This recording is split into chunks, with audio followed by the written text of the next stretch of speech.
Swift and cats, we decided to make a Taylor Swift cat house.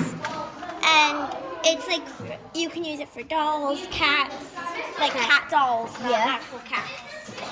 And things like that. And I just really like arts and crafts, so... Yeah, I like using the hot glue gun. So we're each going to give you a little tour of our house. Great. Jane, go first. Oh, okay. So, under here, it's a little secret room. And it's actually a bed in case the cats want to have a sleepover or something. And here's the cat's regular bed.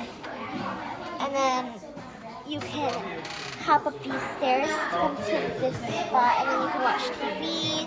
And there's a toy box. And then this is just the decor. Mine is inspired a lot by what I see cats doing. So there's a little litter box right back here, two food thingies, a little fort for when they're mad or want to go in there and eat food. There's a little secret room here too. Sorry, there's some glue sticks under there. There's this bed. I made it out of sponges and fabric. And the way the cats get up there is they climb on this. They can hook their claws to the fabric, flip on this, and then go to bed. And they can climb on these.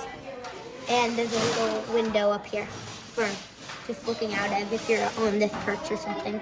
And there's a TV right here for when they want to watch TV. And since we finished this, we were thinking we could I was thinking, I don't know if Stella actually wants to do it, but we could make little cats, and then we could make a little movie. I love it.